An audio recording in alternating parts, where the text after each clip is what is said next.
The line out just inside the Canterbury half.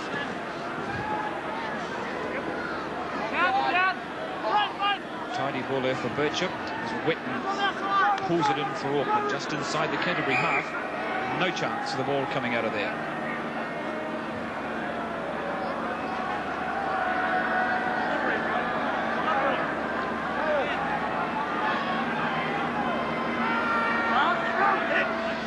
"11 minutes of the match remaining, and Auckland ahead by 28 points to 9. On target, as it were, to retain their Ranfurly Shield average points haul per match of 36. Green, no room at all for the new All Black Craig Green, but he does manage to free it for the rest of the Canterbury backs. And Taylor can't get away from Glenrich. And the Auckland forwards, I think, been penalised for over-vigorous use of the boot. That was Glenrich, and a little bit of back chat there from Rich, and this has given Robbie Deans a chance.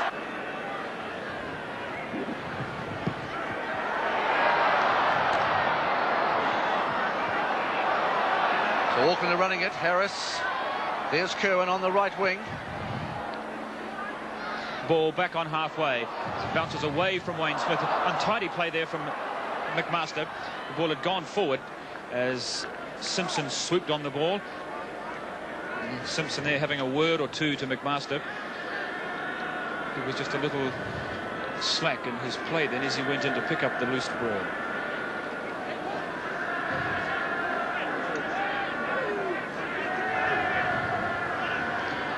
Harris up from fullback, Stanley, but it's taken by Taylor. Deans has him as well. Harvey over halfway. Turning it around for Bircher, who's going to have a little dab on his own. Is he? Stanley again. He's got Mills. This is Kirwan. The intercept again from that man Simpson.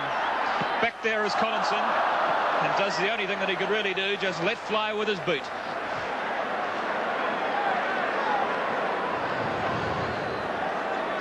And the crowd, every time this man touches the ball now, really start to roar.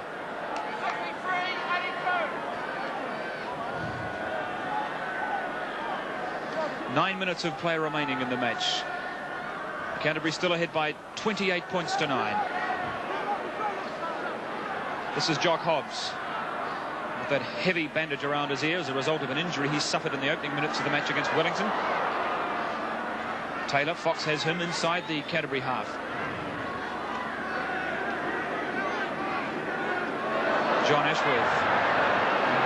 Simpson. And Deans is up from fullback. He's got Hobbs alongside of him, as is Green. Green. Away from Shelford goes Green.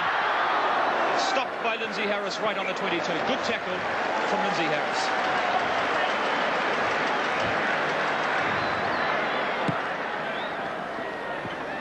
Nothing eventuates from the short line-out, except a few metres for Auckland. It's Lindsay Harris, who's had a pretty good game for Auckland. In a purely defensive role, of course, we have seen none of his attacking skills, and he does have plenty.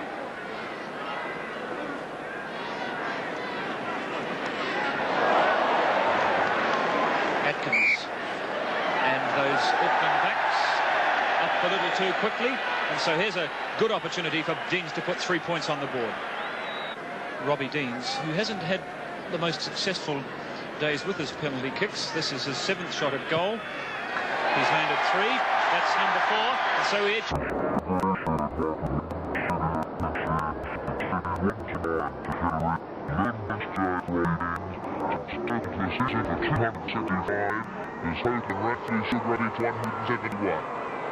This game is developing into a good old-fashioned hiding for Auckland.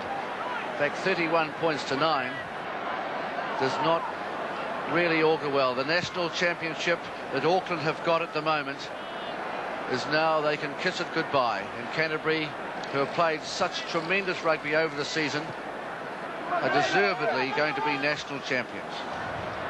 Bircher. Mills to Fox on halfway, tries to find Kirwan.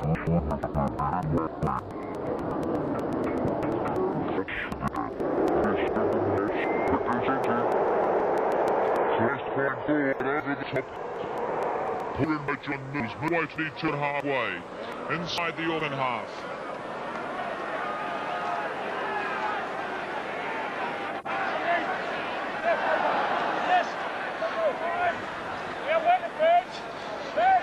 Burgess breaking away with the ball up towards the halfway mark. Feeds it inside to John Drake. And it's there for Bircher. Now the Auckland backs, they want to move the ball quickly, but instead it's Mills that's kicking through the gap. Still got the momentum going for them, Auckland, as it comes off the chest of Robbie Deans. The ball was not knocked forward. Deans. And that surely must be a penalty. Now Atkins was tackled about 2 or 3 seconds before he even thought about receiving the ball, but it escaped the normal vigilant attention of Mr. Harrison, and instead we'll have the scrum. You see, as Robbie Deans goes over, you can see the tackle on Dale Atkins before he was anywhere near the ball. Atkins standing off from this scrum as Collinson can't get around McMaster. Playing the ball on the ground. And Auckland really look as if they're just going through the motions now, trying or playing simply to keep the score down.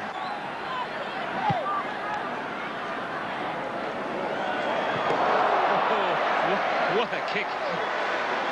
Just as casual as you like, off his left foot.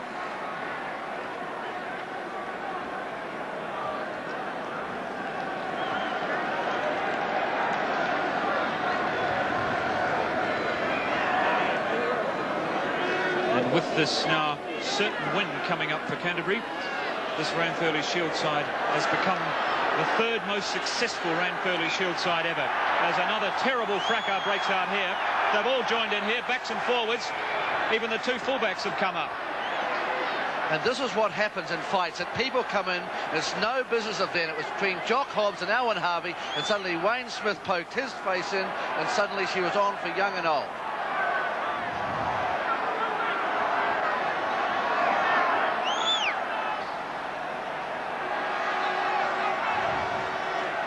Hobbs was well equipped for any rough stuff there.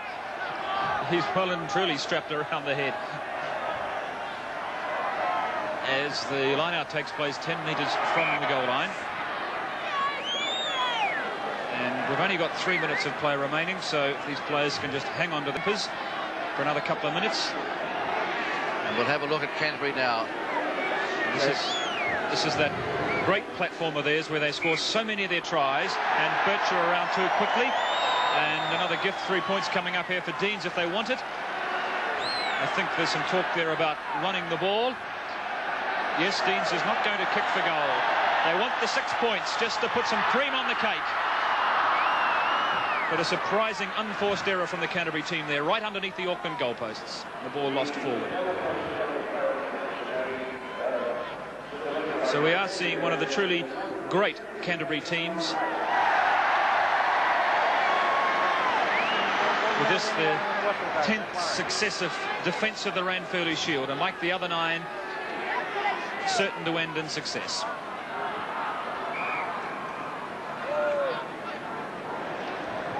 The Canterbury captain, Don Hayes, the player of the match. But now let's see if he can do something from this scrum, which is right in line with the posts. There's Dale Atkins binding in there between the lock and the flanker. Here he goes.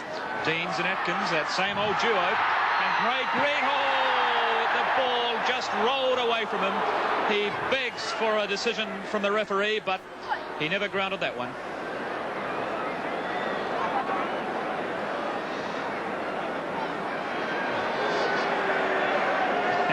Andy Hayden showing the variety of skills that he does possess as a rugby player, but I don't think the captain will call him back for another one after that effort.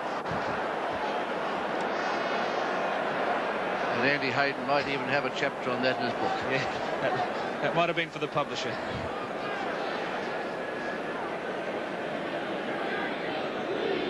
Into the last minute of this Ranfurly Shield match. Canterbury comfortably ahead by 28 tonight. Well taken up there by Lindsay Harris. play moves into touch, and that is full time. The National Championship belongs to Canterbury. The Ranfurly Shield stays in Christchurch for another week, and we've seen another marvellous performance from the Canterbury team. Ahead 14-6 at half-time. Another 3 tries in the second half. Comfortably ahead of the finish by 28 points to 9. 5 tries, the rest of the points coming by the boot of